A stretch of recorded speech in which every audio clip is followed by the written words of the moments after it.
ഞാൻ ജോർജിയയിലേക്ക് എത്തിയത് +2 കഴിഞ്ഞതിന് ശേഷം അത്യാവശ്യം ഒരു ഇയർ ഗ്യാപ്പ് ഉണ്ടായിരുന്നു എനിക്ക്. അപ്പോൾ +2 കൊമേഴ്സ് ബാക്ക്ഗ്രൗണ്ടും ആയിരുന്നു. നഴ്സിംഗ് എടുക്കണം എന്നൊരു ആഗ്രഹം വന്നത് ഭയങ്കര ലേറ്റായിട്ടാണ്. കസിൻസിൻ്റെ ഒക്കെ നിർബന്ധപ്രകാരം നഴ്സിംഗ് എടുക്കാം എന്ന് തീരുമാനിച്ച് നഴ്സിങ്ങിന് വേണ്ടിയിട്ട് ഏത് കൺട്രി കിട്ടും, അതായത് കൊമേഴ്സ് ബാക്ക്ഗ്രൗണ്ട് ആയതുകൊണ്ട് ഏത് കൺട്രി കിട്ടും എന്നൊരു ഡൗട്ട് ഉണ്ടായിരുന്നു. അങ്ങനെ ജർമ്മനി സെലക്ട് ചെയ്തു. ജർമ്മനിയിലേക്ക് പോകണമെങ്കിൽ ജർമ്മൻ ലാംഗ്വേജ് വേണം എന്നൊരു ക്രൈറ്റീരിയ ഉള്ളതുകൊണ്ട് 1 ഇയറോളം ഞാൻ ജർമ്മൻ ലാംഗ്വേജിന് വേണ്ടി ട്രൈ ചെയ്തു.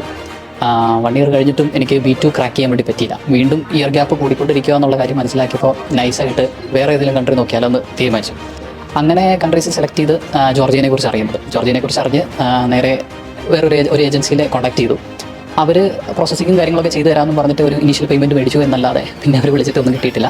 അതിനുശേഷമാണ് ബെസ്റ്റ് ഒരു ഏജൻസിനെ കുറിച്ച് അറിഞ്ഞ് അന്വേഷിച്ച് ESE കുറിച്ച് അറിഞ്ഞ് ESEയിലേക്ക് പോകുന്നത്. അവിടെ ആപ്ലിക്കേഷൻ കൊടുത്തു. വിത്തിൻ 1 വീക്കിനുള്ളിൽ തന്നെ എനിക്ക് എൻ്റെ ഓഫർ ലെറ്റർ കിട്ടി. പ്രോസസ്സിങ്ങും കാര്യങ്ങളൊക്കെ വളരെ സ്മൂത്തായിട്ട് തന്നെ നടന്നു.